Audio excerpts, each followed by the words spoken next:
ka posa Berisha për 4 vjetë. Kjo ka qenë, dhe më thonë, puna, bashkoj kombin. Arriti bashkoj kombin, mas ishte po rruga Kosovës. Kosova rritë të rritë me Serbin, se nësë shkojshim ati, asa të së mvishin këtu. Ta shi vinë për 2 orë, shkojmë në atje, vinë në këtu. Qaj, në futin nata, hojës dhe vizat. Që këtu në mo këta, që bonta, vetëm vjedhje, boni 3 rrugë, 2 tunele, ata u shemen, ku vje puna ata ngelen rrugë, vetë, a i boni rrugë, gropa i me ti njerë se ti lakret. Pasha zotë nuk me thonë drejtë, nuk kam makinë, kam frikë me hëp naltë. Sepse fillo makina e nisë e që me 4 amortizatore vje me 2 rrugët. E ngelin rrugës, që e ka bukët gropa, nuk hecim dëtë. Falenderoj doktor Salih Berisha, dash zoti shnet, edhe fitoria me ty është e sigurt, po të në këshellon e pak lullbashën, partijës pat mo, me thonë drejtë. Partija pat hik, që shkatru veni i kretë, sepse kur arriti me thonë e dirama mo, kjo është opozita që tu, me thonë drejtën, atëve në knoshi shpirti, në mojti 90 ditë në gjatë e tha, që pala, shkoj ke paloshi, najtë me paloshin të cipër, e në i tha në Monika, tha, ajo, Belinda, tha, kjo tha, palosh të është.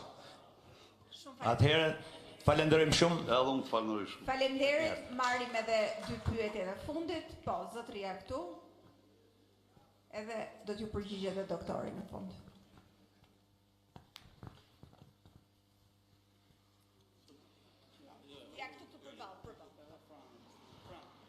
Mirëmbrëma doktor, mirëmbrëma të gjithë demokratëve të Kryes dhe të Fushkryes, i pjesë e madhe i njoh personalisht, sidomos ta të Fushkryes, i pjesë jo.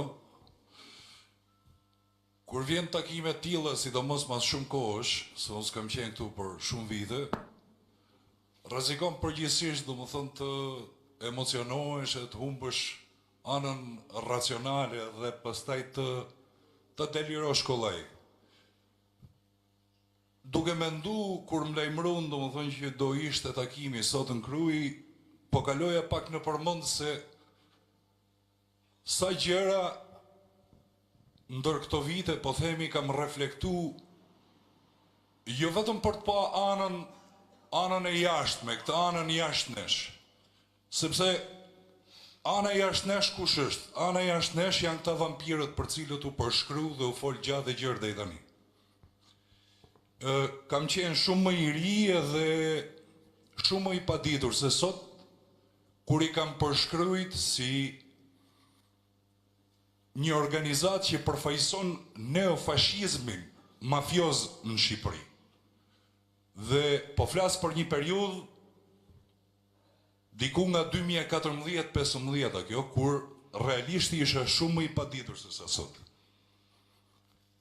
Ndaj, duke ardhur për këtu kisha një listë shumë të madhe për të pa për nga vetja para, jo më për nga ata.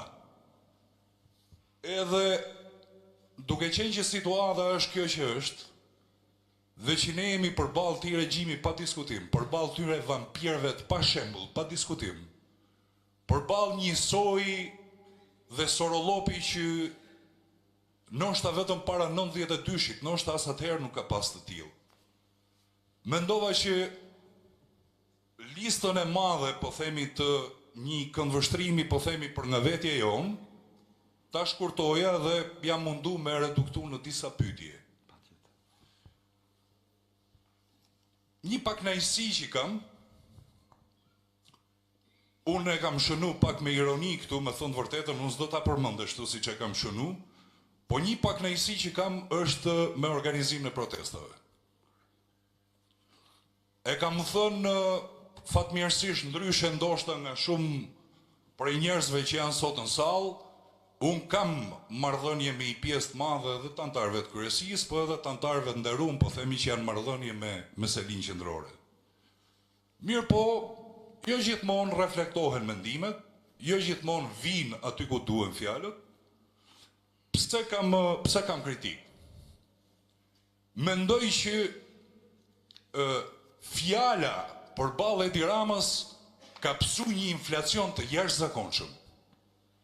Unë kam studiu për aktrim dhe për regji, merrem sot me studim metodologjike, për kthime, për fushën e teatrit dhe të regjisë teatrit, dhe Jo më larg se sot me këtë mikun tim në kafe, isha duke i thënë, shiko, fjalët pësojnë shumë shpejt inflacion.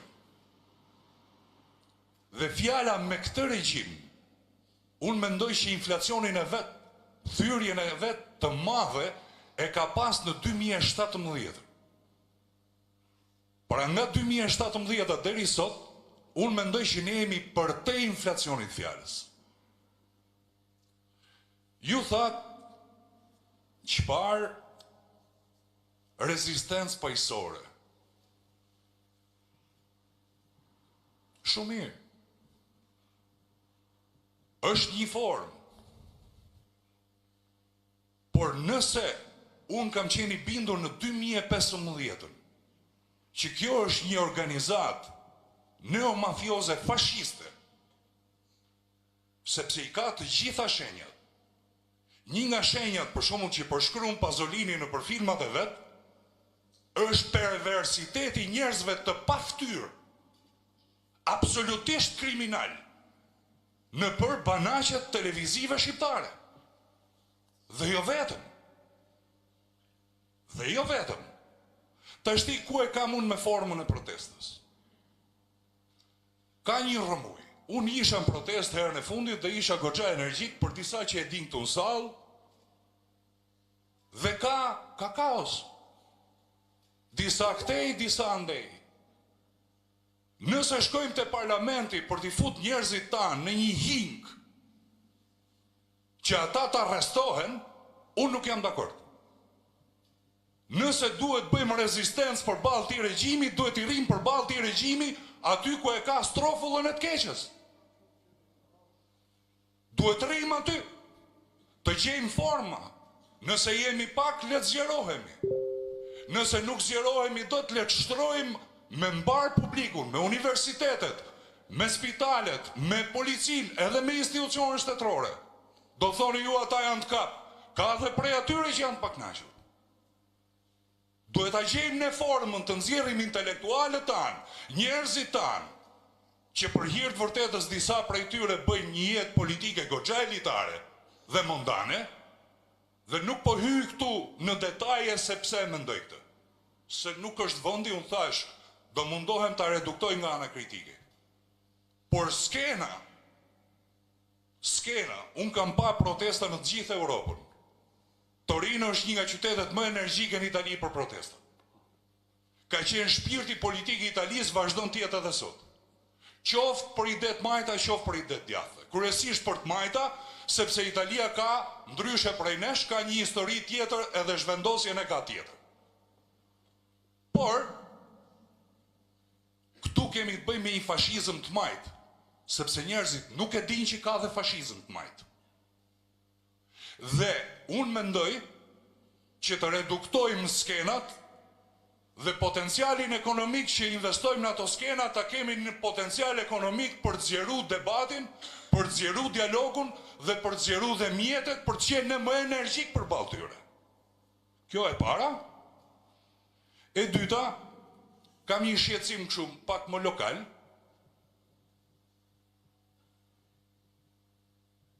Flitet që